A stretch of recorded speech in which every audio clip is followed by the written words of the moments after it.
This is Ivy Unleashed, a Gold Ivy production.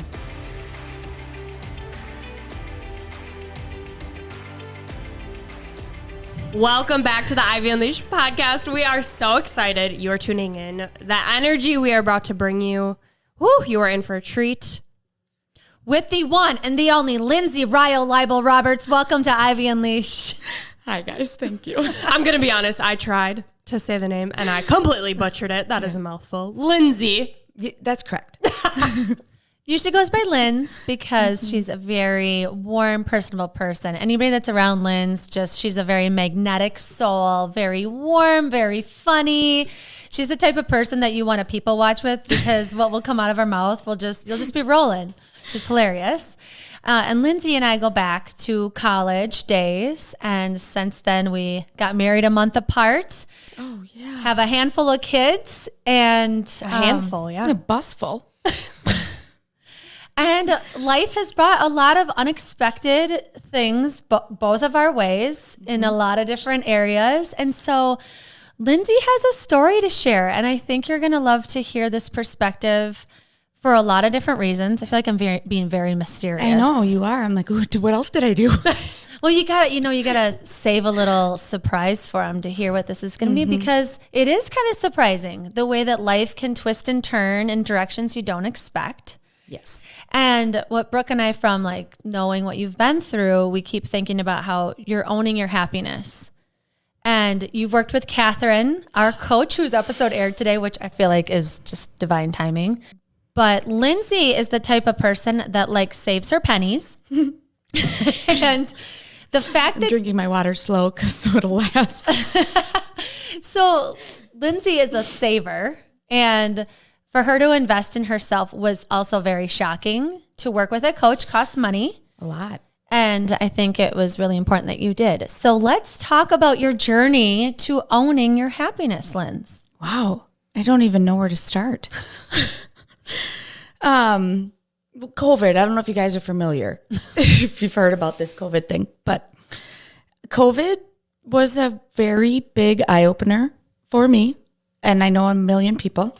And I always tell Mike that we will be in our children's history books, because what I'm about to say, we are not alone in. I think it's not sad though. I'm not going to say sad. That's not a word I use. But yeah, I basically was entrapped, isn't a positive word either. I was at home working, living, parenting. I think I was a teacher in there as well, and daycare provider.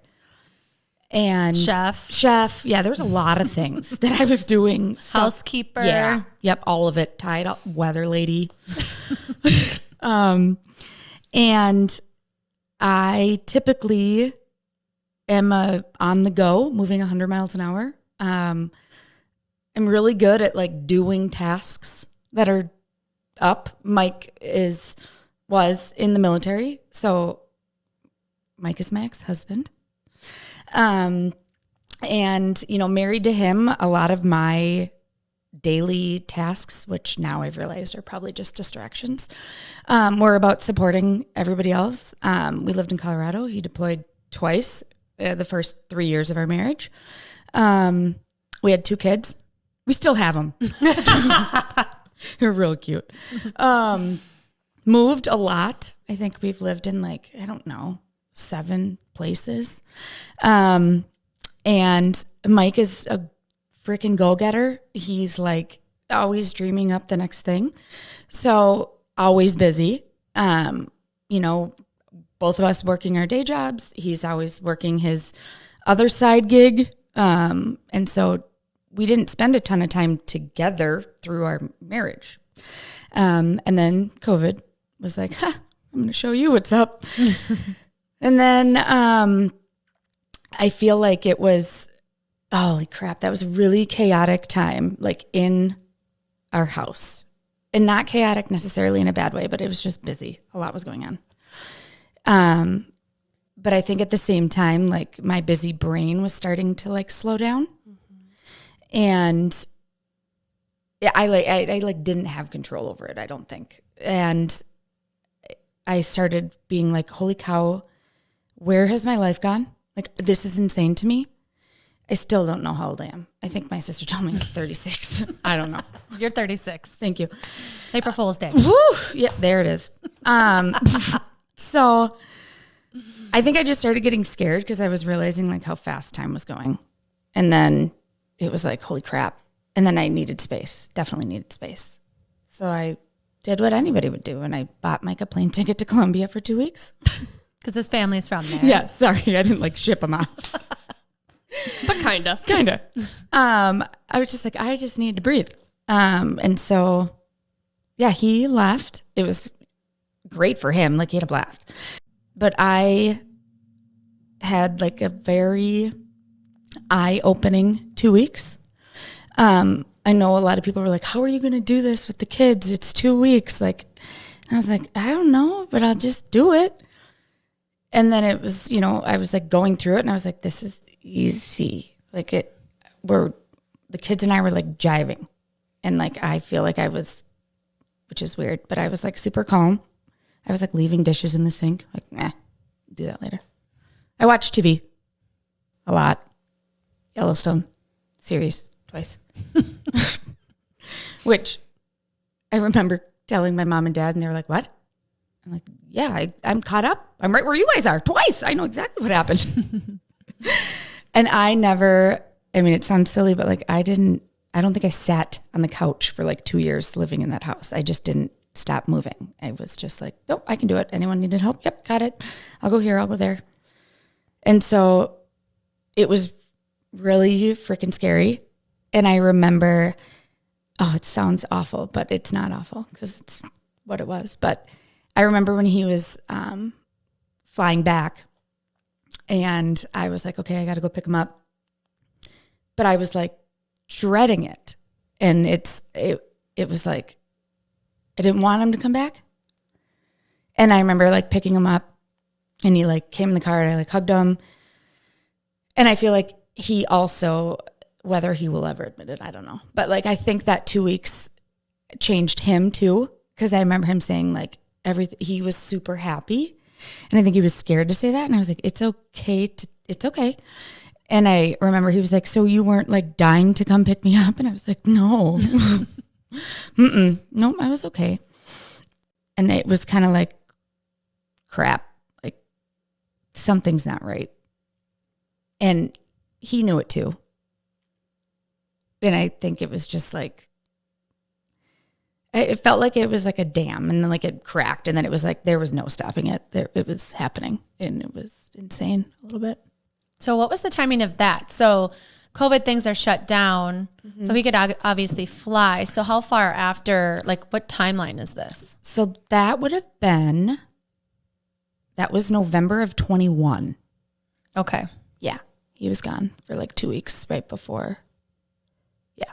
So he comes back. And you're like, there's no salvaging this. I have to say something. Well, it was hard because we didn't talk. Like I didn't even know how to have a conversation with him. So it's so weird because now I like chat his ear off. But like at the time we didn't talk. So I didn't.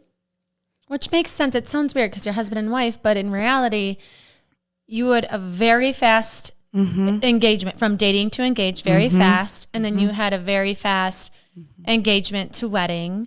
And then you had a very fast wedding to children, very fast to deployments, very fast to moving across the country.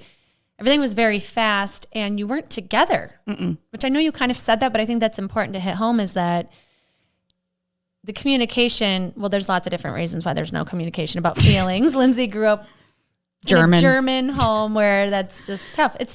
Your family's all sentimental and crying and hugging and talking all the time now, but I think that's part of, it's important to note that why you didn't talk that much. Yes. Yeah, definitely. And I didn't know how to start this conversation with Mike at all. And, the time kind of went and it just kept feeling like heavier and heavier. And I remember saying like, I feel like I can't be in my house. And I feel like I need to stop there and just say like, people are probably like, what did he do? Because I feel like that's what everybody always asked. Like, if I was like, we're going to, separate, it's like, what did he do? He didn't do anything. Like, Mike's great. He was great. He still is great. But I had like the freedom to do whatever I want. He worked his butt off. I have a beautiful house. We had a good life. Like, it wasn't bad. It just was, I was alive, but I wouldn't say I was like living. You were comfortable. Yeah. And I told myself a million times, like, you can just keep doing this. Like, this will be fine. Like, it's whatever. But we were like complacent roommates. Mm-hmm. We slept in separate beds. And looking back, I totally blamed that on his snoring. But really, it was like, I just wanted my space, kind of. And that was just, it became so normal to us. And I had an eye-opener because we hit our 10-year anniversary. And this would have been in March of that year. And he was like, where do you want to go? I'll fly us anywhere in the world. And I was like, it's COVID. I don't think we should go on a trip. And looking back, it's like, I just didn't want to go on a trip. I want to go all over the damn world. I just didn't want to at that time with Mike, which is, again, sounds not great. But I didn't know what in the world was happening. But I knew that, like, I needed to figure out what the heck I was doing in my brain and my soul. Nothing was, like, smooth.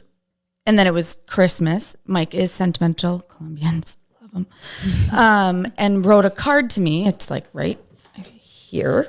I keep it with me. I kept it with me every day. And it was under the Christmas tree, which is normal for him to do. Which is so weird because it's like, okay, Mike. Anyway. And in it, he's just like, COVID was really hard on the world. I think it was really hard on us. I think we need to take 2022 to, focus on this relationship. And he's like, I am here to do, whatever you think we need to do. And he's like, but we need to bring it back from the brinks of failure is like what his like last line was. And it was really hard for me because I don't feel like we failed. I wouldn't say it failed. It didn't fail. I just think it was like chapters 1 through 4 or something in my book. And I don't even know how many chapters I'll have, and I read that and I like sat with it. And this is like 4 hours before my entire family is coming over because I host Christmas, which is always fun. It really is fun. And we do Christmas, but I'm just like not, like I just feel weird. It's just like I just felt like, it's almost like I felt like my life was changing. And I was like sort of watching it from the outside in a weird way. And then Christmas, my dad and I were like the last ones up. Oh, my sister. And I don't know. I feel so out of body, like thinking back, but I just started like word vomiting to my dad. Like I was like, I don't know if I'm supposed to be married to Mike. And my dad's like, what? Mm-hmm. Like, cause I didn't ever talk about my feelings and they never said like, how is your marriage doing? Well, like, nobody's divorced in your family. And nobody's divorced in my family. They've been married 44 years. I bet it's been bliss, I'm sure. And of course, my German father, I'm like, I don't know, Dad. I just feel like I should have someone that I like want to go out to dinner with. And he's like, fuck. Like that. I'm like, oh, okay, that's what you're going to give me? Good. Glad I opened up to you, pal. And then I remember saying like, Dad, we don't sleep in the same bed. And for whatever reason, that he was like, wow, like you guys are way too young for that. And he was like, that's like not, I don't like that. And then I felt like his like hard exterior kind of was like breaking down, not breaking down, like he didn't cry. He would never. But it was just like softening up. He was like, oh, this is serious. Uh-huh. And then I hate this part of it. It's so true. I was like creating this like terrible person in my brain. Like I was like making it sound like Mike was the worst because then it was like, duh, if he's the worst, like, of course you're going to leave. Right.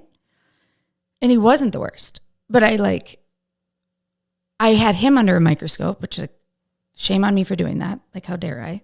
And yet Mike was like starting a company and I never asked him about it. You probably know more about it. I was like, I don't care what you're doing. And looking back, like, again, A plus B equals C, and that is a marriage, in case anyone ever questions that. Yeah, I was like trying to create this horrible person. I think I said, I hate Mike, and Mike was walking up the stairs from the basement because he was having a slumber party with Emerson in the basement. And I told my dad, I hate Mike, and he was just about to open the door. And he told me this the next day. And then he didn't come up and like went back down. And of course that crushed him, right? Like that would crush anybody. So then when he told me that, then it was like crushing me because it was like, I don't hate him. I would never hate him. But I was like turning into this like monster sort of thing. I don't know what it was, and that's when I just was like, something's got to give. And I wrote Mike back. It was like 8 pages. And it was just like, I need to take some time in my brain. I was like, I think you need to take some time. You got to figure out, like, is this also what you want, or is this just what you're used to? And it feels like you're supposed to. You know, Mike always was like, I don't believe in marriage, or I don't believe in divorce. And I always used to be like, well, then that's the problem, because it's real and it's out there. Mm-hmm. And I psychotically started researching, because that's what I do. Like, I literally knew how to birth a child before I birthed a child. I was like, okay, that's going to happen. This is going to trigger. I'm going to feel that. I'm going to do, like, I was like Googling nonstop. I need to prepare myself. Yeah. I was like, I got to find the manual. Like someone tells you how to do this out there. But I didn't even know what this was at the time. So that's kind of confusing too.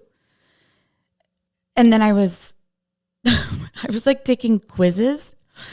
Like, should I stay in this marriage?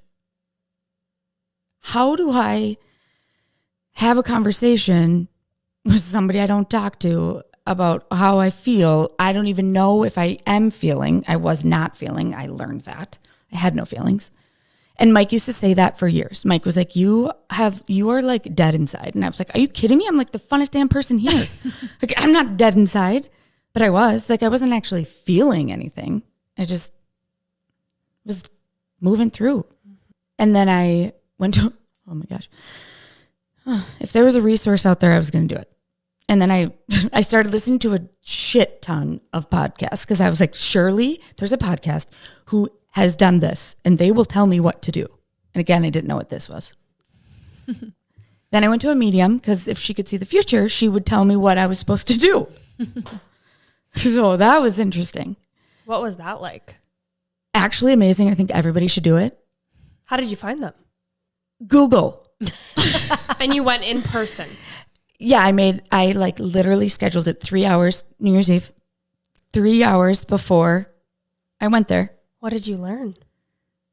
I walked in and we like sit down, and she was like, oh my gosh, can you breathe? Like, I can feel your heavy chest. And I was like, no.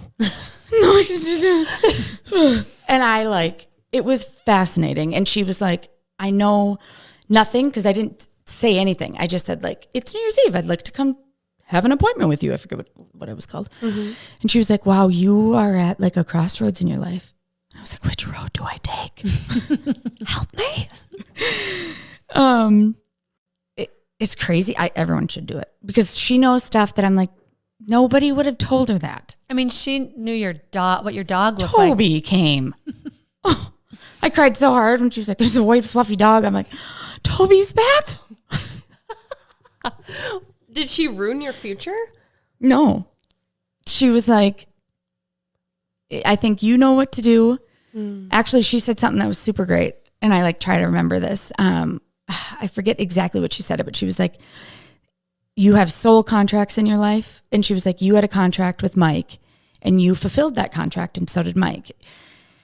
This is really testing my memory. But I think she said, like, my part of the contract was like to support him, be something stable. There was like 3 things. And it was like, yeah, I did that because I like kept his life together while he deployed. Mm-hmm. Like, I did do that. And I remember like his part of the contract was to show me my worth, to give me confidence, and like unconditional love or something, which like, yes, he totally did that. So I remember thinking like, oh, okay. And then she was like, you know, my grandma Ryle, who I'm named after, my middle name, she was a badass. Like she was one of the first like flight nurses. She was badass. And I remember her telling me like, she's with you and she's like, you're going to be okay. And I was like, okay. And I did not say this during that time, but I was always years prior. I'm like, I can't like leave Mike. I can't afford to leave Mike. Like financially, I can't do that. Mm-hmm. And she was like almost done. And she was like, sorry, there's one more thing coming through. And it's like, it's about money. And like, you don't need to worry about money. Just people want you to know you don't need to worry about money. And I was like, okay, I'm going to win the lottery or something. But I was like, okay. And so I left and it was, oh my gosh, I cried from, I think I saw her at like 3:30 p.m. I think I cried until midnight finally came and I could like go to bed. And I was like, in my heart, I'm like, I think this is the last New Year's I'm going to be married and married to Mike. Because maybe I'll get married. I don't know. But like married to Mike. I just like knew and I was like, shit. Like, oh my God, I can't believe this is happening. And then I was like trying all the therapies. I did equine therapy because there was a therapy out there. I was going to do it. Horses. Equine? Equine. Horse therapy. Like you pet horses? No, you like bring them through obstacles that you tie to like your life. She did grow up with horses. I did grow up with horses. Okay. I've heard good things about horses. I've heard that like there's a deep connection. Yeah. They like sense emotions and because they don't like when we are like, oh, Brooke's looking at me funny. She must be like thinking this in her brain. Horses don't do that. They're like, Brooke's looking at me. I'm going to go towards her. Like they just, everything is like face value, which is fascinating. Then I did regular therapy too, but I didn't need therapy. I like knew why I was where I was at. You were like searching for a different answer like, that you already knew I want you. like someone to help me figure out what the hell I'm supposed to do here. I know why I'm here, hands down. Mm-hmm. But what do I do now? Well, and it's a taboo topic. There's a lot of judgment involved. And as much as like we're in the progressive society, we're a very young society. Like, you know, the rights to vote weren't even like that long ago that this has happened. Like divorce is still a really tough thing for a kid to admit their parents are going through it, for adults to admit that they've had one, to put it on a dating app. Like it's still very taboo. And so to openly say it, there's shock value in it. And you have to be ready for people's comments and judgment and all of that. So how was that when you realized it? Because I'm your friend and I didn't know about it until I showed up at your house and asked where Mike was a few months later. So talk about that, which there's no judgment there at all, but like talk about that isolation and how you handled people. I was very, very selective and intentional. And I became really private, which is so weird because I will sit anywhere you ask me anything and I'll tell you everything. But suddenly I didn't want to say anything about anything. And I didn't necessarily know I was going to get a divorce. I just was like, something's not right in my life. And which, you know, talking about the taboo, like we don't have divorce anywhere. So like it was really scary. And like, I feel like that's not talked about a lot, but it's very powerful. Like, yep, my parents have been together 44 years. That means Oma and Opa have been together like 60 something years. You know, like, I didn't even know where to begin saying this. So it was really hard. And I didn't know. I just was like, I'm going to start focusing on myself. Mike started seeing a therapist. Like, let's find somebody like that will, you know, help us with our thoughts and minds. And I think I had a conversation with you and I was like, I don't know. I just need help. Like, I don't know what I'm doing with my life. Not opening up to entirely what I was analyzing. And that's when you're like, I have like, I forget if it was like a free trial with Catherine, like discovery. Discovery. And I was like, I'll do any damn discovery out there right now. And so I like get on this call with her and I'm like, mesmerized. And I was like, I'm in love with this woman. Like, where are you? And she was like, okay, gotta go, bye, hang on. And I was like, no, like, you can't leave me. You're like the first thing that's actually like making me not feel crazy. And like, you're going to help me. I can just tell, I can feel it. Like, please, can you just move in? Why don't you move in and we'll figure this out together. And it's like, it was insane. And she then texted me, she's like, am I really about to drop this money on, like, is it really worth it? And I was like, completely transformational. If that's what you feel like you need, you are worth every penny. Which was terrifying. Like, what about it was terrifying? Like investing that money in you. Yes, because it wasn't like I was getting groceries, right? I'm always like you pay this, you get this, and it's like a tangible thing and you like have it. So I was like, it was so hard for me to fathom that. Mm-hmm. What made you decide? She just like, she made me. No, I don't know. She just like, I was like, I want this woman. Like, I felt like, oh, she will help me. I just wanted help. Mm-hmm. And I didn't even know like what I needed help with. I was like, just someone freaking help me. And then I remember I did tell Mike, like, I'm going to do this. And he had a life coach, like right after getting out of the military. So like 5 years ago. And he always wanted me to get one because he was like, it was the best thing I ever did. And I was like, yeah, whatever. But in my head, I'm like, I still don't think your life is that great. So maybe it wasn't, but it was like, I was like, okay, I'm doing this. Like Mike says, I'm doing this. I'm doing this. So then I just started that. And I'm so, it's like, I don't want to give her all the credit because I worked really hard and Mike worked really hard, but I don't know that I would be where I'm at today if I didn't do that in any of my relationships, because it totally changed everything about my mind in that way. Yeah. And it's very hard for, our listeners are going to be like, be more specific. What are you talking about? Right? Like we just, we've had her on 3 times and there is some mystery to it because everybody's experience is so unique. But if I could describe it for me, and I would love for you to kind of get more detailed on what she's done for you. But for me, it's deeper and more transformational than therapy because you have your own answers inside, mm-hmm. and she gets you to them through like this very meditative process where she's never giving you an answer. And you're never talking about anybody else. You are focusing on yourself, your deepest desires, what you want, how you want to feel. And it's all the things you never actually say out loud, but they're in there. And she helps you bring it to the surface. And then it's your new reality. Mm-hmm. Mm-hmm. Yeah. It's a self-discovery for sure, but it's also a trust in your power that like you already know the answer. Yeah. It's an identity shift, but it was your identity all along. And it's like what you don't want to face. Mm-mm. You're like, absolutely not. And she forces you in a very loving and gentle way. Mm-hmm. It's like she sits there with you and is like, whenever you're ready, like, I'm not leaving you. We got mm-hmm. this. Mm-hmm. Yeah. It's definitely transformational. Yeah. What would you say, Linz? She's amazing. And yes, I think I knew the answer in my heart, right? But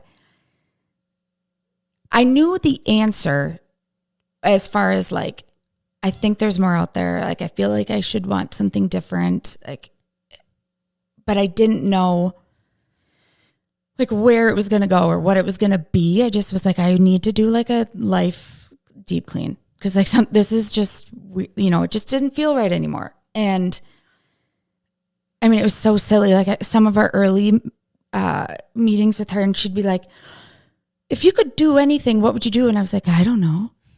I'd go to dinner. And I mean, like, God bless her for not just being like, you are pathetic. Like, come on.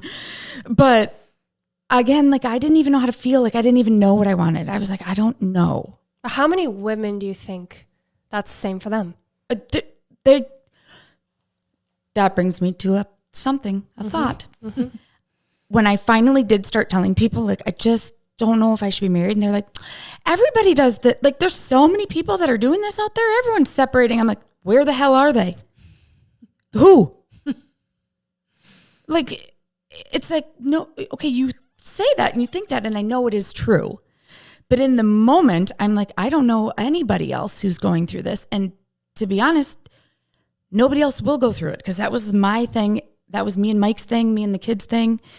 It isn't somebody else's thing. Yeah, it's like this. people go through divorce Yes. and separation, but not Yes. at the same No. spot that you do. No, not at all. I mean, I remember going out to grab lunch with my sister, and this was like the first week of January, so I was just very fragile. But I felt like we walked in and I like stopped and I was like, everyone knows. And she's like, what are you talking about? I'm like, I feel like the bar sign says like, she's getting a divorce. And it was like blinking behind me. I was so fragile. And that's also when I like started just being very private and intentional with my thoughts and my conversations and, you know, bringing it back to, I didn't want to talk about it and I didn't want to tell anybody anything because I was scared, like, if this doesn't go this way, did I now just sabotage Mike and people are going to be like, well, your wife was feeling this way. And so how dare you? So I was so protective over, it's like a mama bear. Like I was like so protective over who I was saying anything to and what I was saying. And I knew right from the beginning, like whatever we do, this will be different. I don't know what we're doing. I mean, we talked about like, we were like, should we do the open marriage thing?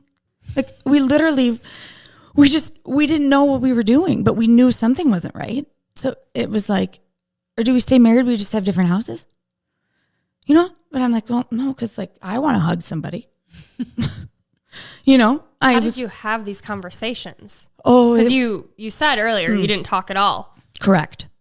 So was it after you started working with Catherine that then you explored other ways of continuing? I started putting Outlook meetings on his work calendar. And then we would meet at the couch because we were working from home. So like the business partner relationship just carried on now to like the board meeting. And eventually it just became like easier.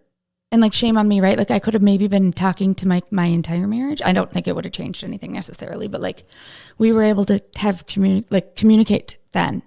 And I remember opening up, like, I just don't know, Mike. And he was like, well, you know, it still is till death do us part. It's just going to be our way. And I'm like, yeah. And we didn't even know what our way was yet.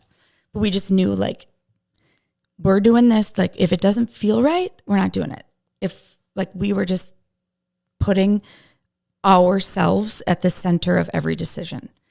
And Catherine, definitely, I'd be like, okay, I know I need to talk to Mike and I just don't know. And I remember I'm like, he opens his mouth and then my heart goes 500 beats per minute.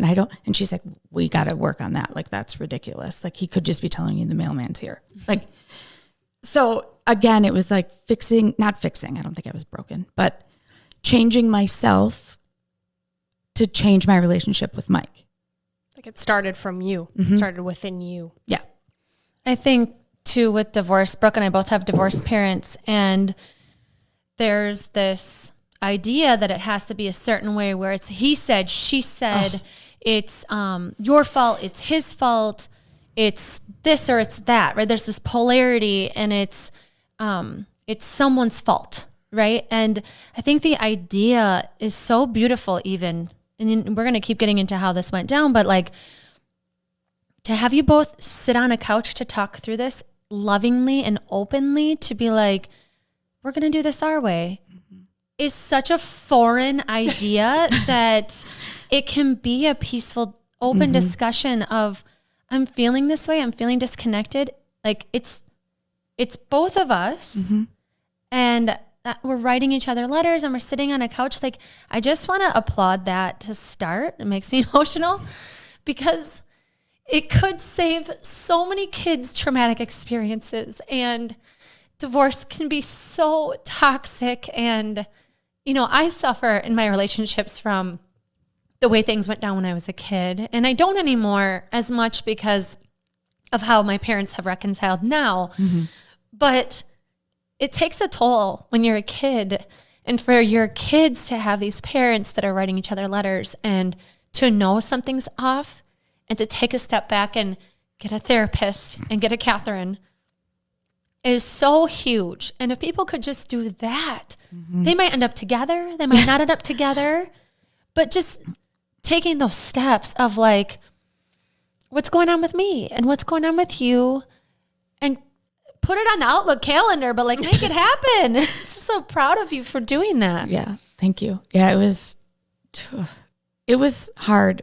It sucks. It sucks. It's hard. I won't say it's not hard.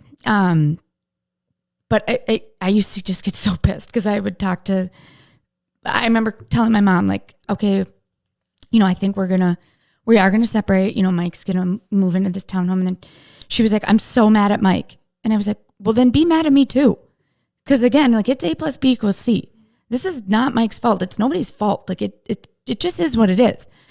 And again, like all the generations that just stay together, they're just like mind blown. Like they just can't fathom it. And I think that also fueled me. Like this, it started pissing me off so bad. Like everybody's, and again, that's why when I say everybody, I was talking to like 3 people. Like, but just how they would react just made me so mad that I was like, no, I'm not. Like, I'm getting pissed off that you're now sorry. Don't be sorry for me. And when you'd be mad, don't be mad. I'm not mad. Why are you mad? Why the hell are you mad? This has nothing to do with you. Like, it used to just make me so mad. Like, well, this is going to change my life. Oh, it's not changing mine. Like, don't say that to me. Like, it used to just drive me crazy. And we are funny looking back. We went to dinner on our anniversary. So March, when did I get married? 26th.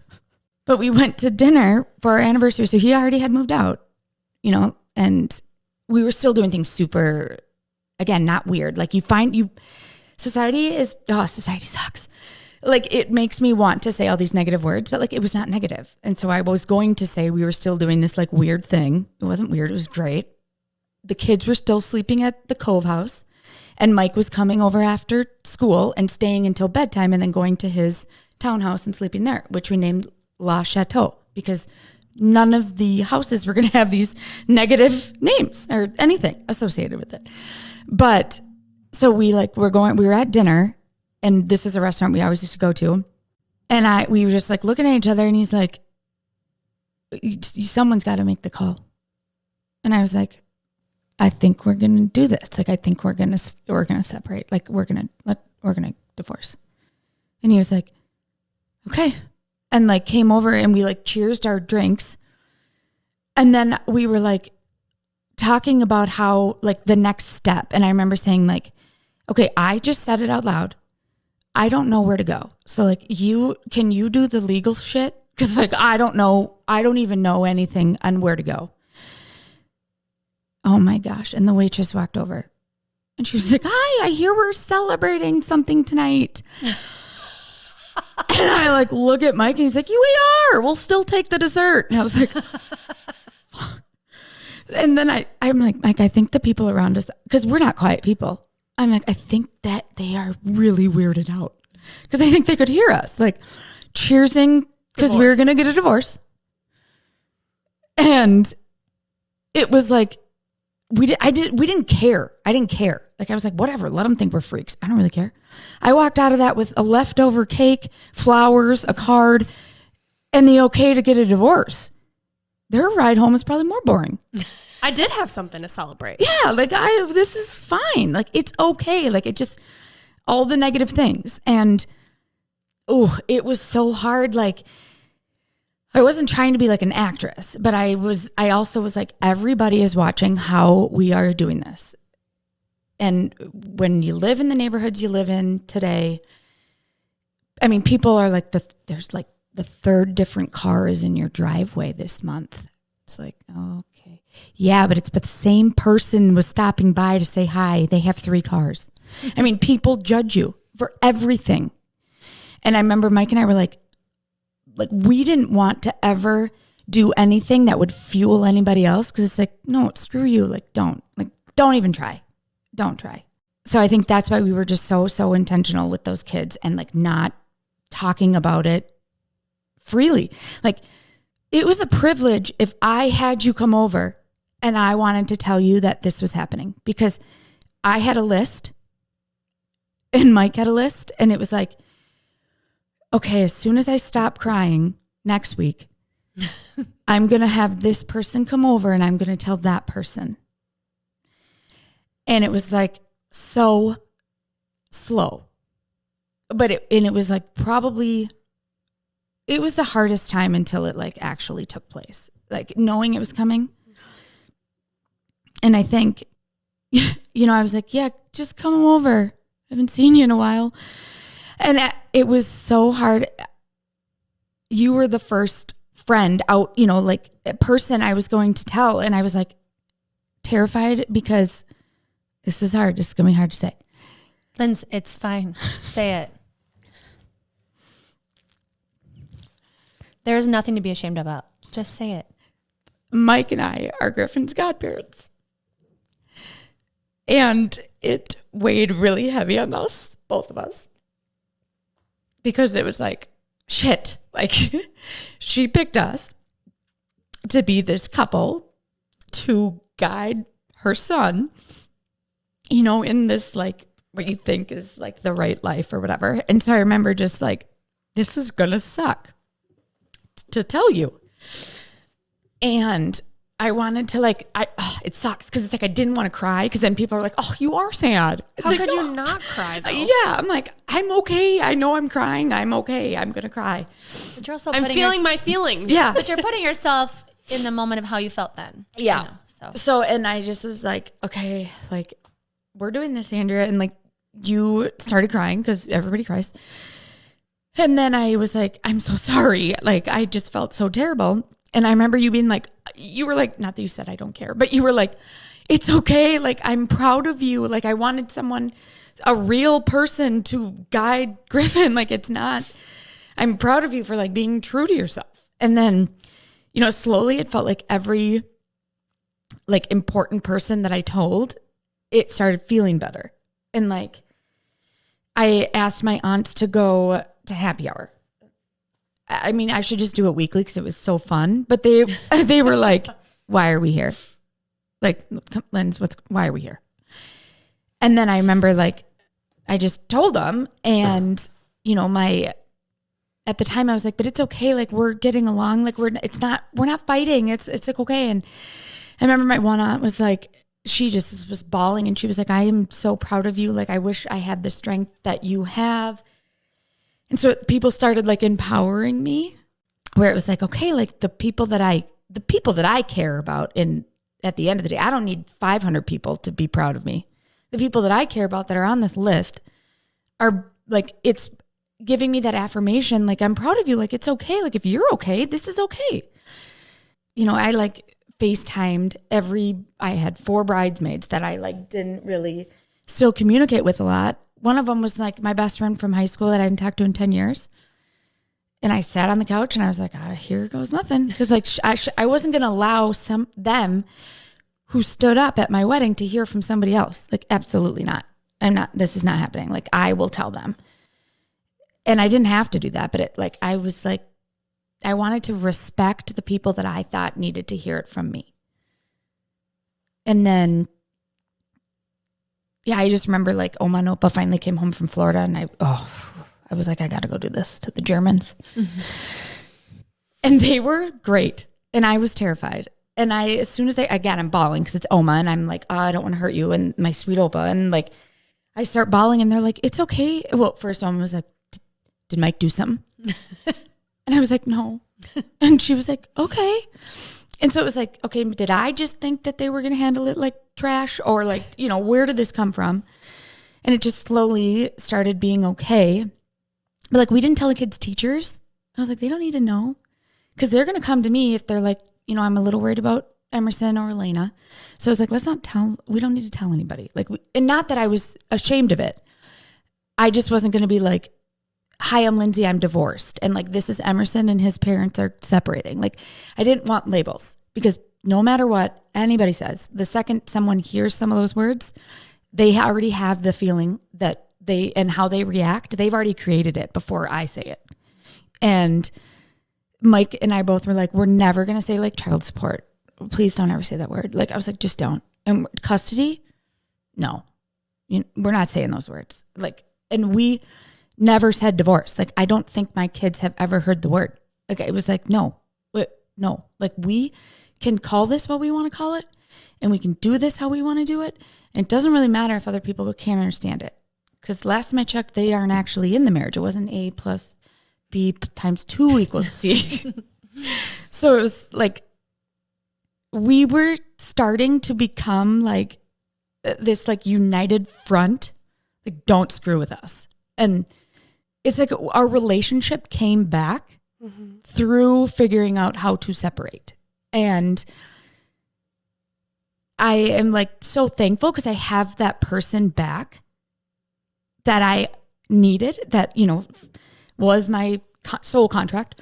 And he is like my person that gives me confidence. And I will call him at 11 o'clock at night when I'm like upset about something and I'm analyzing it. And I know that he understands it because he lived with me. And so then he'll be like, no, you're being crazy. Like, I don't think that person feels that way about you. Like, okay, Lindsay, you know? And so I have like my person, whatever his job is for me, I still don't know because I have no idea the future, but like, I have it back. And the best part about it is like, I need that back because we have kids and we chose to have those kids and we chose to get married. We chose to divorce. And like, it's not fair for us to make this hard on them and be hard on us. Like, we knew it was going to freaking suck. Like, we knew. We sat down with a mediator and it was like, we just need help financially. Like, we don't hate each other. We just don't know. What do we do? What are we doing? And I remember the guy was like, I'm sorry, I wish everybody was like you guys. Cause we were like laughing. Like, it was like, I don't know. You take the car. We don't care. And, you know, we walked out of there and we both just started crying, but we weren't sad, but I was crying and I was like, I don't want to die alone. And I remember he was like, you won't. But like, you think about these things. I think I called you driving home from that because I was like, am I ruining my kid's life? Because I've lived, you know, I feel like once you have kids, you live for them. But that's also how I got in this situation because I stopped living for me and stopped doing anything for me. I just was doing it for everybody else because then I could dive into that and I didn't have to actually figure out what the heck I wanted. And so I think, you know, Mike and I both just knew like we love kids. Mike loves kids. Oh my gosh. Like, he'd have 17. Yeah, he literally last night at 11:45, he was like, I think I want to have another baby. I'm like, do you got a girlfriend? Like, where are you going to find one?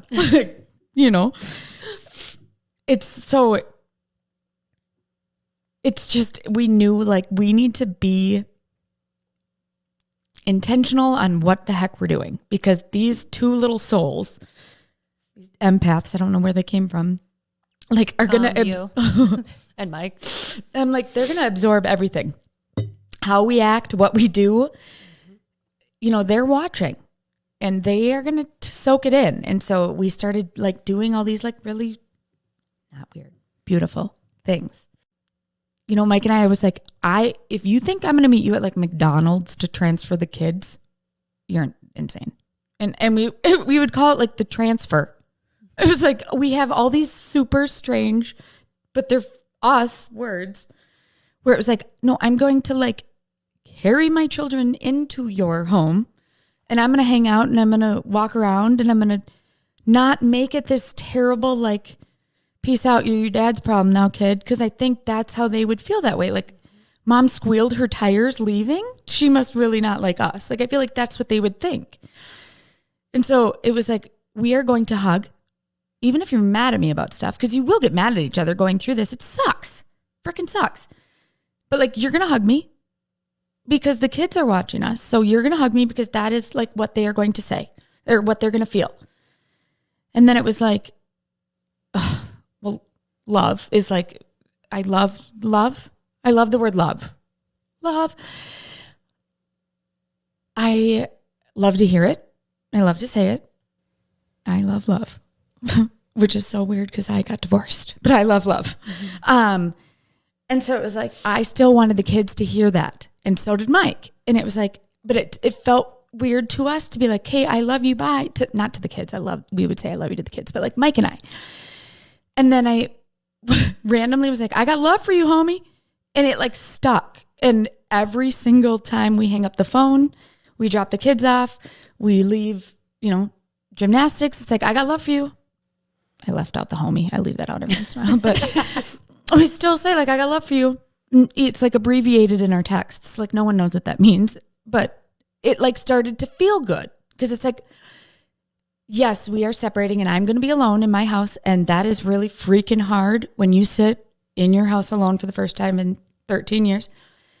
I still have him. Like he is still going to help me through this and I'm going to help him through this. And so that was like recreating our relationship so we could support each other for these kids. A lot of that came from Catherine because I remember Catherine's like, what you say and, what you say is like how you're going to start feeling and then that's how your day is going to go. And like, I just was like, okay. And I just, she was like helping me. And then I was like, I need to take this and help my kids now and Mike.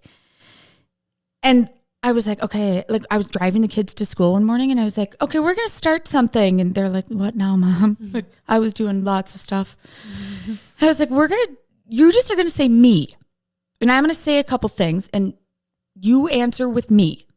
And I was like, who's going to have a good day? They were like, me. Who's in charge of their day? Me? And they were like, what is Mom doing? And then I was like, who loves Mommy? And they were like, me. And I was like, who does Mommy love? And they were like, me. I was like, all right.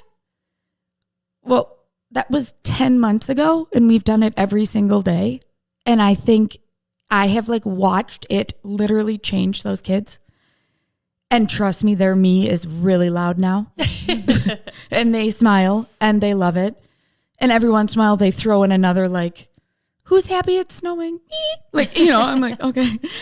And it just like stuck. And I think it sets their day. I think it sets my day. And I mean, I hope they do it forever with their kids. Hopefully they have.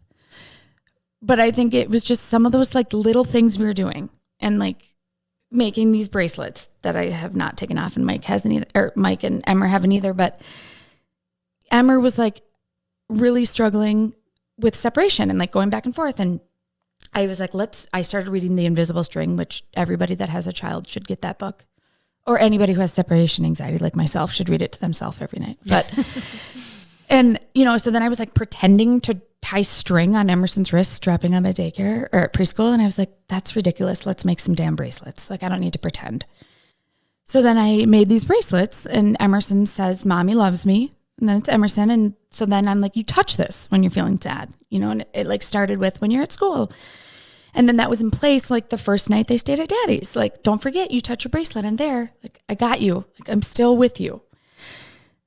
I think I probably needed all of the things I was doing for the kids for myself.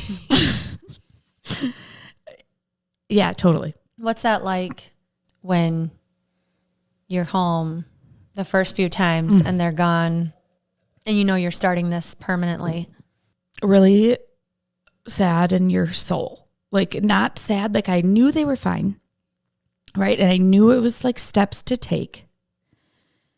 But the first night that I like left them, I didn't leave them, but like, I dropped them off at Mike's for their sleepover, which Mike told him he bought a place kind of like a cabin and it would be his place with the kiddos for them to go and they could like design it however they wanted. And I, once Mike like said that out loud, I was like, I can roll with that. Yeah. Like, you're going to Dad's cabin. Dad's going to live at the cabin. Like, right. Cause it was like, I don't know. It worked because the kids weren't scared then. And then I wasn't scared. Like, I was like, okay, you're right. Like they're 0.7 miles down the road. But words are powerful. Yes. And you can tell that you've worked with Catherine and you're correcting yourself a lot because we have these words we use, but Catherine calls herself the word police because it's so true. What you say out loud matters. Yes. And you're teaching that to your kids. Yes. By you investing in you, you've now changed the trajectory of your kid's life. Yes. Mike's life. Yes. Everyone that you touch and encounter, and Our kids' life. Yes, all by pouring into you. Yeah. It truly, and Mike has been like, he was like, I'm so thankful that you did that because he's like, I feel like I'm getting you back, but I'm getting you back in our new way. And so he was like very supportive of that. And a couple months ago, he was like, we should have done this years ago. I was like, okay, settle down, pal. Like, I didn't regret any of the last years. Like, what?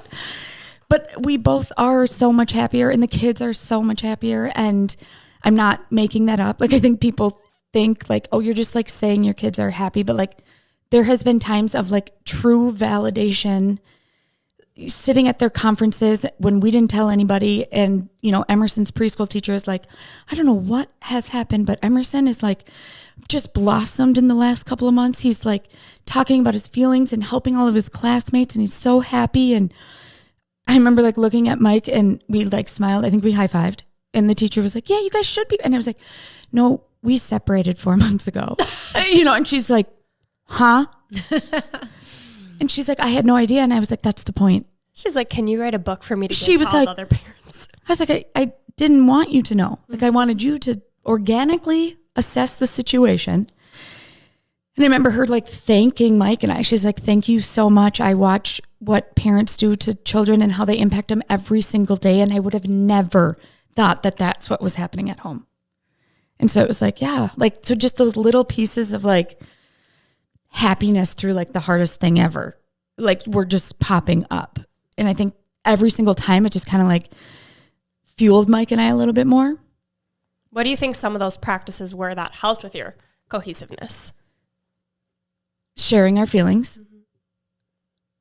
Because like I wasn't doing it.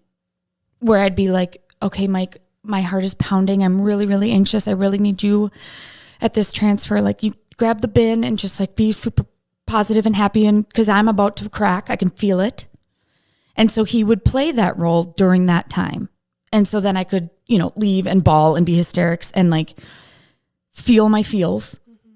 And know, like at the end of the day, my kids they were okay. They really were okay. And I remember, you know, Elena would ask her questions, age appropriate, and we would answer them.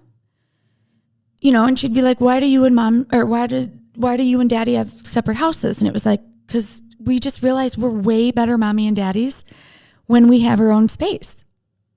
You know, and she's like, oh, okay. And then I remember like, again, I was like, do you have anybody in your class that mom and dad live like we do? Because I didn't want to say the word. But I was like, is she the only one? And she's like, yeah. So-and-so's mom's house, dad's house, and mom's getting married. And I was like, tell me more.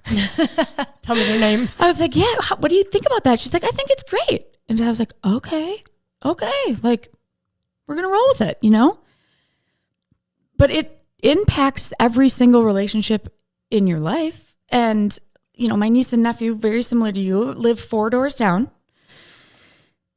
And it was like, you know, they'd knock on the door and be like, Elena and Emerson here. And I'm like, no, they're at Uncle Mike's. And, you know, then I'm answering to 2 other little people.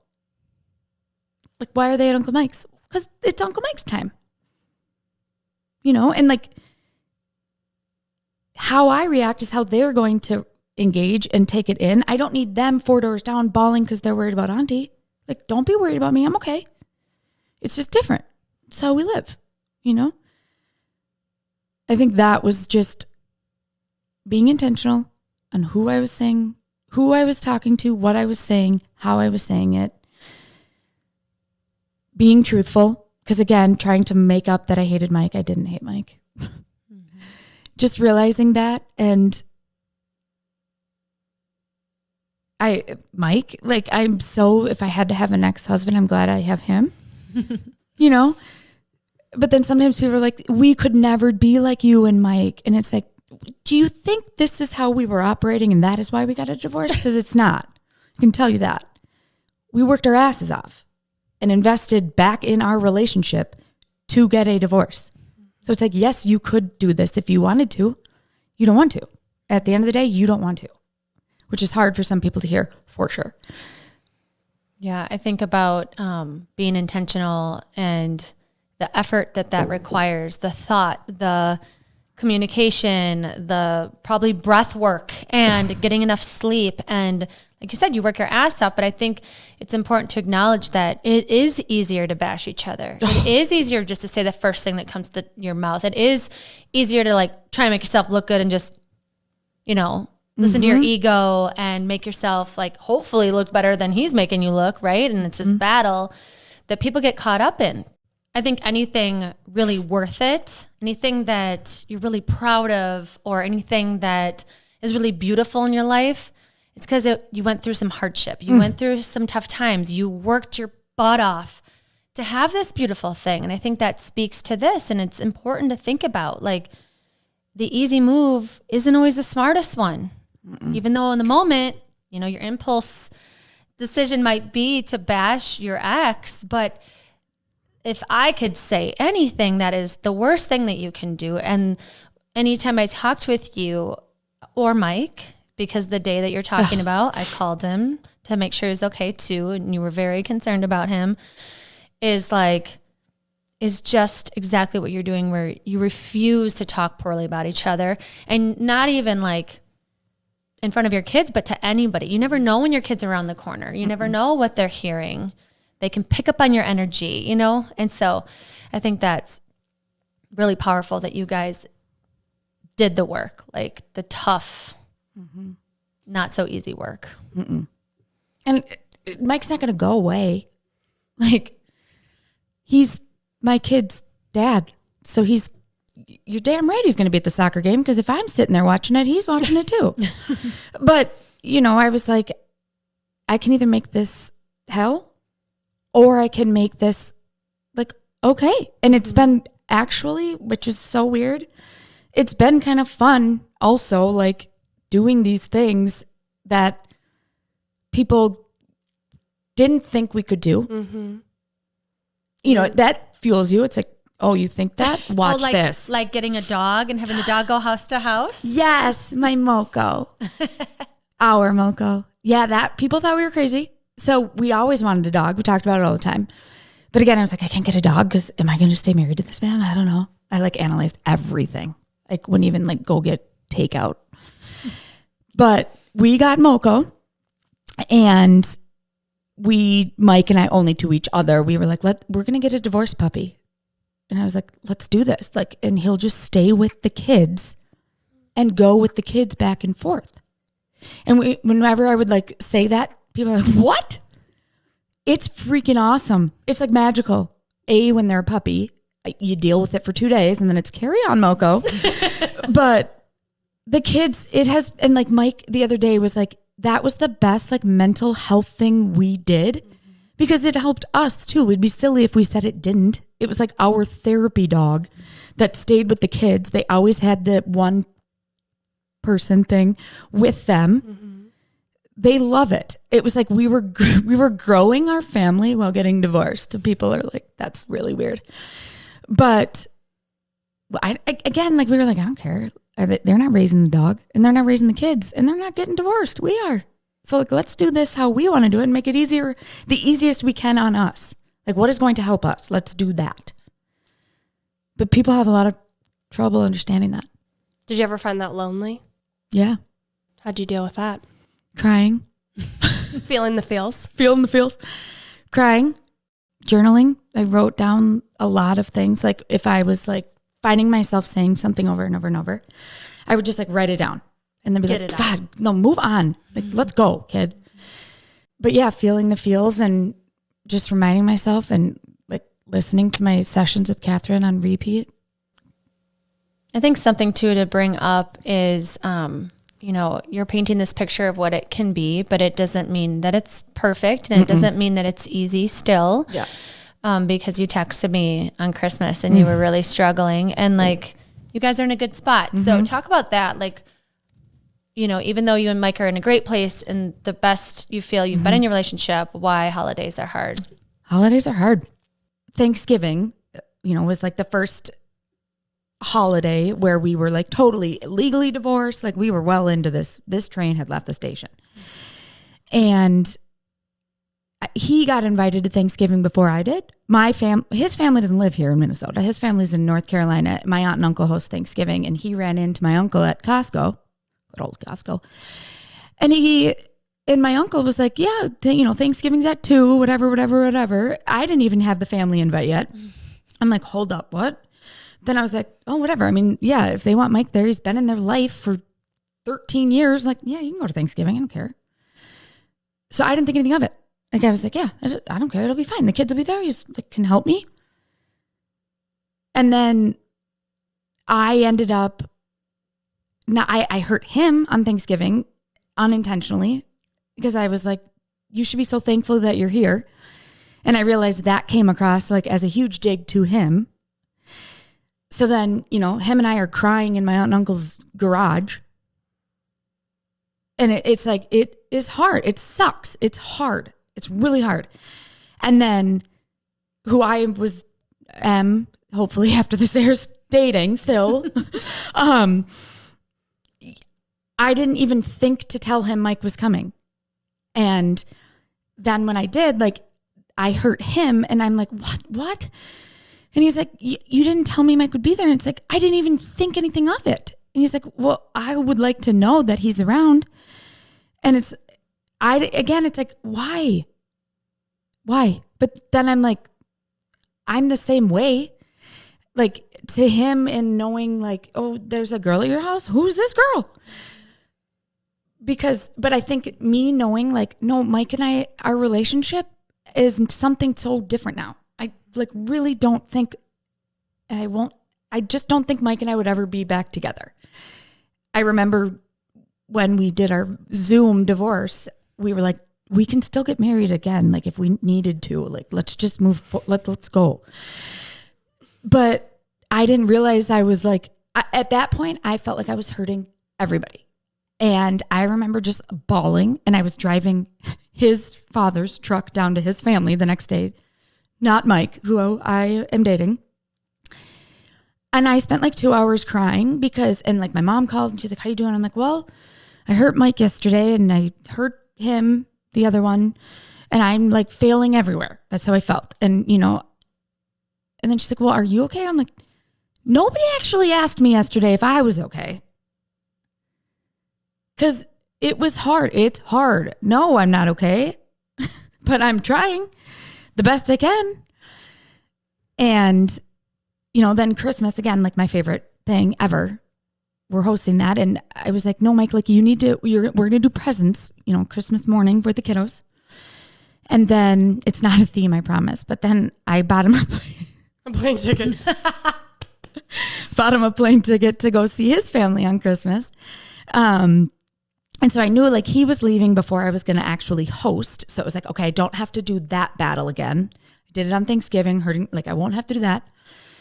But then like it came time for Mike to leave and I like walk him to the door and I just start bawling.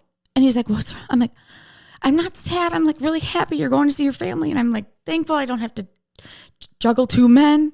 Thought I'd be juggling 2 men today. And I get to, do my holiday with, who I want to be here. And I got to do this part with you. And so I was like happy, but I was like still sad, not sad, but it's just like our life is different. And so every single thing like still is like a first. Mm-hmm. And I think knowing like last Christmas started this tidal wave. I can't believe a year has gone by. It's insane. My life is so different. It's so good now. Not that it was bad, but like, it was worth it. I don't want to keep doing it, but it was worth going through the way we did it. We're still doing it every day. Like something comes up that we're trying to figure out. And it's like, I'll call Mike and be like, okay, this is coming up. Like, what do you see? How do you feel? What do you want to do? And we just like social events or? Yeah. Just like Lena's got a meet coming up, do you want to drive separate? We typically do just because I usually take her early. But, just like gauging each other. And like, I was very thoughtful to Mike when like I would know that I was going to have people over and that the person I was dating was going to come over. And it was like, I want you to know that this is happening tonight because we know people and they love to pay attention to everybody else. Like someone might say to you, I saw a guy in Lindsey's house and I want you to know I'm going to tell you first. You know, like I was super cautious at the very beginning of that with him. You know, and he was too, like on the other way, like telling me. And it's like, you know, he'd be like, I'm going to go on a date to this restaurant. And I was like, thank you for telling me. Like, you don't have to tell me. He's like, well, I just didn't want you to walk in. I was like, yeah, I guess that would have been weird. But then I'm like, for them, because I think Mike and I would have been like, what's up? Like, high five. Hey. I got love for you, homie. I got love for you, homie. You get that. Order the steak. Like, you know. So it's so much harder on everybody else. And that's the part that still today sucks. Like, that's the part that's really hard. Because Mike and I, we're okay. We don't, it's not that we don't care. But like, Mike will talk to me about my like relationship with this other person. And I'll talk to him. And, you know, the other day I thought he was upset because I thought their relationship ended. And I was like, I will punch her. You know I will. She sure would. And Mike's like, no, I'm not upset because of hers. This happened at work. I'm like, oh, okay. Whew. And then he's like, I can't believe you just said that. I'm like, it's true. Like, don't mess with him. Because if you mess with him, you're messing with my kids and you're messing with me. Mm-hmm. So don't do that. So it's like this weird, it's not weird. It's like a beautiful collage. What do you think about that word? A new adventure. Yeah, it's like new beginnings. They're fun. They are fun because I'm like, oh, like I started a new job. And they're like, will you write us a introductory letter about yourself and attach some pictures? And I was like, oh boy. You know, and I'm like, hi, I'm Lindsey. Mm-hmm. And I think I was like, I co-parent with my best friend who lives a mile down the road. I have a really hot boyfriend.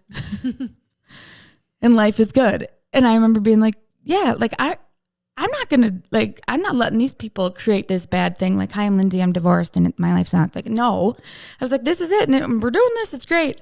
And I actually remember, you know, I sent it off, but they send it out like before you actually start. And my first day on Slack, another girl who is our age, maybe a little younger, she was like, hi, nice to meet you. I read your letter and I just want to applaud you. Like, that was so wonderful to read. I too am going through a separation. And I just thought it was super like organic and humble and honest. And I was like, yeah, you're welcome. So I was like, did I make her feel good today? Like, that's fun if I did, you know? So yeah, like it is new beginnings and it's fun. And again, I think if you're intentional on all the things you do, like, you can make it however you want to make it. There's the ownership piece. Yeah. What I'm hearing you say. And that takes courage. It's not easy for everyone to do, to say, I'm the director of my story, and divorce can be ugly and terrible and poor me and victim card. Mm. So what do you feel like switched for you when you were like, I'm not going to be the victim. I am going to write a story that I want to read and keep reading chapters that fulfill me.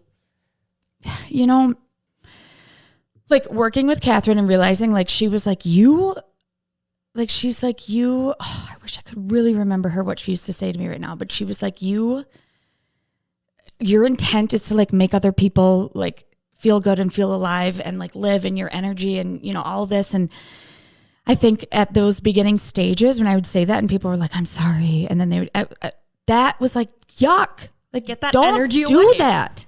Like, why do you have to, why? Like, don't do that. I think that really, how other people were reacting to what I was telling them was like making me mad. Like, that's your problem that you're going to, I'm not telling you to be sad. Mm-hmm. I'm not telling you to be mad either. Like, I'm just telling you, like, it's okay. We're doing great. We really are. So I think also making sure that how I was like describing it was how I was feeling. I'll say it. It's hard.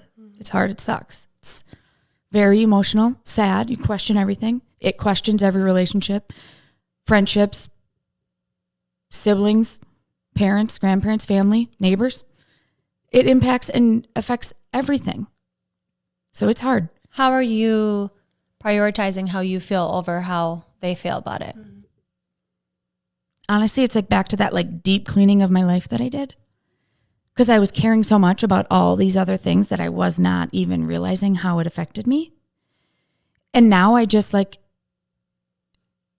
I'm sorry to them that they want to feel this way about Mike and I, or about me having 3 vehicles in my driveway. Like, I'm sorry for you that that's how you feel. I'm not going to absorb that, and I'm not going to take it in. That's a Catherine thing too. You turn from having anger and judgment about how other people are making you feel. It turns into compassion. It turns into, oh, that's not even a me thing. That is a them thing. And they're struggling. They are in need of some love and compassion. And so I feel that, not that you didn't have that before. Oh, I was cold-hearted for a long time. But you do start to care less about what other people say or think. And if they are in your circle because they deserve it and you're willing to let them in, you're very aware of the energy they're bringing, and you're able to realize whatever is happening with them is a them thing. Yeah. Yeah, totally. It's powerful. Yeah, it's like taught me to be super intentional too with my time. Because it's like, you know, when you do start separating or splitting your time parenting, you don't, like, I didn't have kids thinking I was only going to have my kids 50% of the time. Like, that's really hard to sit with. I hope Emerson loses his teeth at Mike's house because I hate that. But you do miss out on things that you're not necessarily prepared for and you don't think about. And so knowing that when I don't have my kids, I'm not going to do something just because I was like invited or told, or this was, it's like, if it's not going to fuel me and it's not going to make me feel good, then I'm not doing it. I don't need to go. Like, I just started choosing wisely what I was doing with my time. And I don't want to say that I wish I would have done that earlier, because again, like, I don't want anything to change in my story and like how I got here today, because it wouldn't be what it is today if something changed. So I'm happy now because I think I will be a better mom. I hope I'm being a better like friend. I'm definitely being a better person to Mike for sure. I know that one of my last sessions with Catherine, I was like, "Hey, tell me why relationships fail." And she's like, "Good heavens, we've been talking for like 7 months." And I'm like, "Well, I don't want to screw up the next one. Help." Like, why do they fail? And she's like, "You just really want to learn about relationships." And it was like, "Yes, like, tell me." And it's like knowing like to be thoughtful. And, you know, a big thing for me is like separation anxiety. I've always had it. And so I'm always like, but I'm not going to see that person for like 6 days. They don't like me. But it's like they're traveling. So just like, again, having the confidence in the relationships that I'm spending my time on and investing in.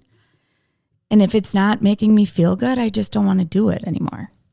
Because you get one life. I want to make it is going to be good.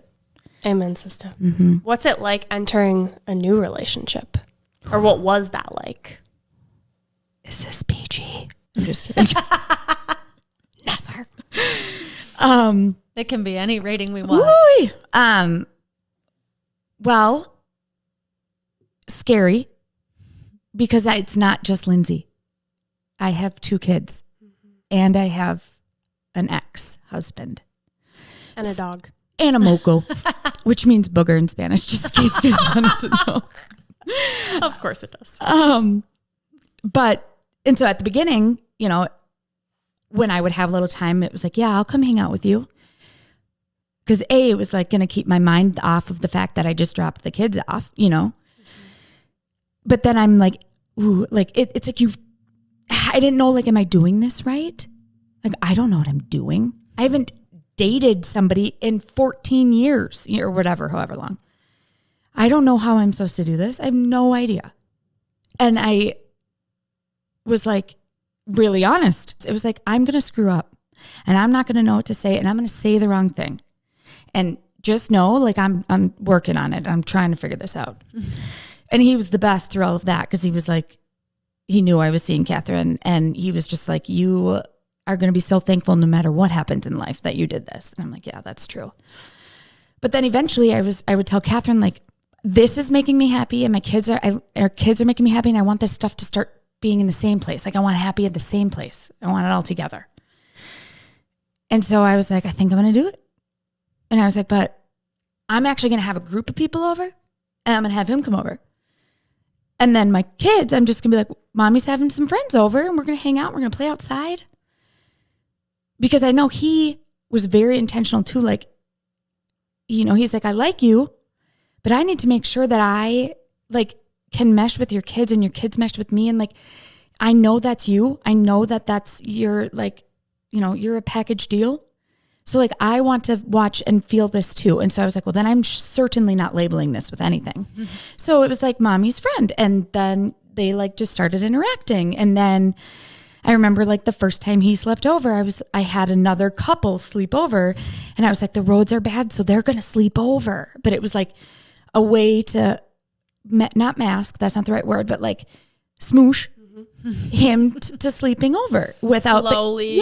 Like everything I did, I was like, this is going to be very, very slow and thought out, because I didn't want to like push it on the kids, didn't want to push it on him. You know, now it's like we've stayed at his house with the dogs and the kids sleep, you know, and they like love it. And I think somebody else called him my boyfriend, and Elena was like, he's your boyfriend? I was like, just like my good friend. But it's like, she knows. Yeah.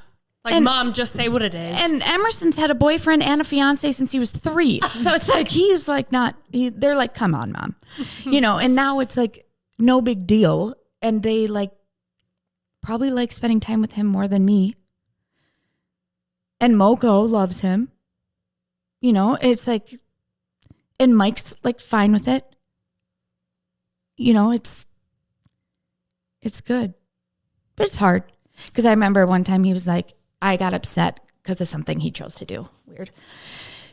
And I was like, it just feels like you're choosing that over spending time with me. And he's like, yeah, well, you're always going to choose something else over me. Like, I will never be your number one priority. And that like crushed me. I was like, well, when I don't have my kids, you're my number one priority. And it was like, so like learning through those little things was really hard. Really hard. And we're still figuring it out. And you probably always will be. Yeah. Mm-hmm. I just hope that you have trust in what you've already shown yourself, if that makes sense. Mm-hmm. I cannot even look at you. Great. You've been so thoughtful, and that is who you are. That will never change. I hope you trust that every relationship you have will be fine because of who you are. You have been the most thoughtful friend, mother, wife, girlfriend, sister. Holy shit. Jen, you are so lucky. She got her sister 40 birthday presents on her 40th birthday. Like, I just want you to trust that that will never change. That is who you are. So your relationships, like, you can trust that you're going to continue to be this intentional, thoughtful person, and they're going to be just fine and pan out the way they're supposed to by you being exactly who you are. And just, they're so much better. Everything is better.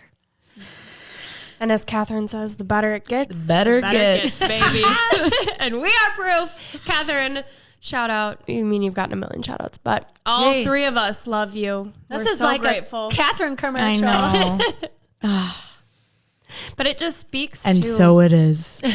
Being okay with yourself has to be the first priority. Yeah. You can't think about others unless you are whole, coming from a place of love. Like, you love love. Oh. And you're in love with yourself and your life. Whoa.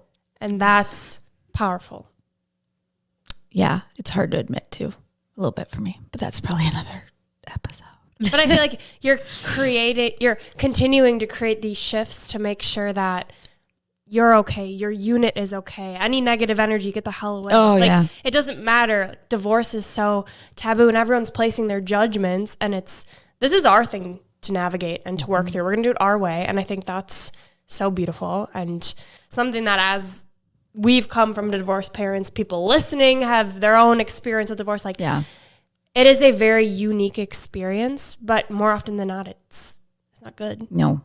So I think you are juggling a lot and navigating a lot, and you're doing it elegantly and in a way that your kids are better for it. I hope, like, I remember saying, if I can do this in a good way with love, my kids are going to be awesome when they run into that classmate that's like, my mom or dad moved out and they think their life is over. I was like, if I do this right, they can then support somebody else because they know it doesn't have to be that bad, you know? So they're going to rock. They do rock. And they rock because of you, because you're their rock. Thanks. See what I did there? Yeah, that's good. If anybody knows Lindsey, she is a very type A person. So I have no doubt that her 3 gold stars have been established. They probably sent them over already. And Lindsey, would you please share your 3 gold stars with our listeners? Yes, I will. Number 1, listen to your gut and trust your heart. Lead with intention and respect. And own your life. You have one of them. So like you own it, you take it, good with the bad, the ugly, the hard, and you make it what you want to make it. Ugh, so beautiful. Okay, more questions for you. Ready for Unleashing Ivy? Oh boy. Rapid fire questions. Meteorologist. Lindsey really wants to be a meteorologist. Oh, I love it. Should be a good one. My question, because, you know, when you and I first became friends, you had zero confidence. You had just come from a pretty abusive relationship and had no idea how to prioritize yourself or feel good about your looks or anything. And now it's different. Mm-hmm. You have, not that it looks have anything to do with it, but you have lost a significant amount of weight, have prioritized your health, eating healthier, moving your body, all of these things, which we all know comes from our mental health. And so I'm curious how you are going to continue to convince yourself that you are worthy of pouring into yourself and into your health. I think I bought a treadmill for my bedroom. That's a big step. But I know that I feel better when I'm paying attention to myself. And so I buy these like journals that prompt me to write every day and ask me questions because I may not be able to invest in like a Catherine, but there is so many resources out there that I know that I can still invest in ways that will better me. I love to research and all of those things. And I think I'm just aware that I feel better when I do things I want to do and put my thoughts first. And I think that is just like addictive and I will keep doing it. I love that. And I think that teaches your kids too, like if I'm okay with my mental health, which I know you've had a journal that you've passed back and forth with your daughter, that check in with yourself, mm-hmm. you know, and that was your first step. You didn't even know how you felt. Mm-mm. And now you really know. If you guys can see this journal, she can flip through here. Check it out on YouTube. She's checking in. Oh, jeepers. I mean, you've clearly felt the benefits of investing the time, the money in you. But for my question is around those who haven't yet, who feel like it's selfish, who don't want to invest in them. What would you say to that mom, that woman? Just do it. It's so scary. Fear is just excitement on pause. Ooh. Catherine. Ooh. Quote Catherine.